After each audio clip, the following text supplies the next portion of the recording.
अस्सलाम वालेकुम। आज मैं आपके साथ शेयर कर रही हूँ मोमोज़ के साथ सर्व की जाने वाली चटनी बनाने की रेसिपी। चाहे आप वेज मोमोज़ बनाएं या फिर नॉन वेज, दोनों के साथ इसका कॉम्बिनेशन बेस्ट है। बहुत अच्छी चटनी बनती है। तो चलिए बनाना शुरू करते हैं। सबसे पहले एक पैन में 2 से 3 कप पानी उबलने रख देंगे और इसमें डालेंगे 9 से 10 तीखी वाली लाल मिर्च। ये तीखी लाल मिर्च है जो कि काफ़ी स्ट्रॉन्ग होती है, काफ़ी तेज़ होती है। वैसे अपने टेस्ट के अकॉर्डिंग भी आप इसको डाल सकते हैं। अब ये 9 से 10 हैं कश्मीरी लाल मिर्च। ये तीखी कम होती हैं लेकिन इन लाल मिर्चों से कलर बहुत अच्छा आता है। तो अगर आपके पास अवेलेबल हैं तो ज़रूर यूज़ करिए, नहीं है तो इनको स्किप भी कर सकते हैं आप। अब ये मैंने 5 टमाटर लिए हुए हैं।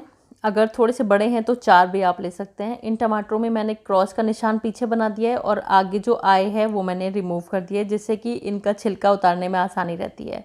इन टमाटरों को भी हम इसमें डाल देंगे। पानी इतना लीजिएगा कि सारी चीज़ें इसमें अच्छी तरह से डूब जाएं। अब हमें इसको पकाना है। जब इसमें अच्छी तरह से एक उबाल आ जाएगी, हमें गैस की फ्लेम को लो टू मीडियम करना है और लो टू मीडियम फ्लेम पर इसको 10 से 12 मिनट के लिए पकाएंगे। 10 से 12 मिनट के बाद गैस की फ्लेम को बंद कर देंगे। या तो इसको छान लेंगे या फिर स्ट्रेनर की मदद से इस तरह से इसको निकाल लेंगे। सारी चीज़ें हमें बाहर निकाल लेनी है और इनको एक मिक्सी के जार में डालना है और इनका एक फ़ाइन पेस्ट बना लेना है। पेस्ट बनाने से पहले हमें इसके जो छिलके हैं, यानी कि टमाटरों के जो छिलके हैं, वो रिमूव कर देने हैं। इस तरह हम सभी टमाटरों के छिलके रिमूव कर देंगे। अब लेंगे एक मिक्सी का जार और उसमें ये सभी चीज़ें ट्रांसफ़र कर देंगे, यानी कि टमाटर और मिर्च इसके अंदर डाल देंगे और बग़ैर पानी डाले इसका हमें एक पेस्ट बना लेना है। पानी मत डालेगा क्योंकि टमाटर जो है अपना पानी खुद ही छोड़ देंगे।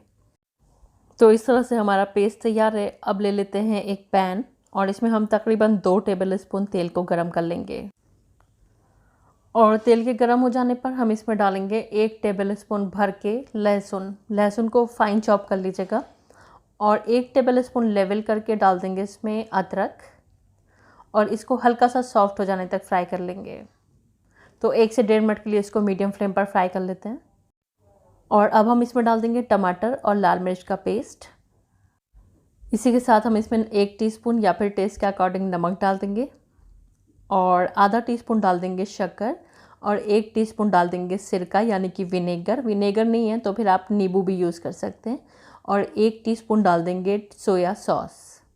मिला देंगे इसको और अब इसको हम पका लेते हैं 3 से 4 मिनट के लिए मीडियम फ्लेम पर चलाते हुए। बहुत ज़्यादा इसको नहीं पकाएंगे, 3 से 4 मिनट सफिशिएंट है। तो बस 3 से 4 मिनट के लिए मैंने इसको मीडियम फ्लेम पर पकाया है और यहाँ पर हमारी मोमो की चटनी बनकर तैयार है। बहुत ही टेस्टी ये चटनी बनती है। आप इसको एक बार बनाएं, मुझे पूरा यकीन है ये चटनी आपको बेहद पसंद आएगी। इस तरह हमारी सुपर डिलीशियस मोमो की चटनी बनकर तैयार है, जो कि बहुत ही टेस्टी बनती है।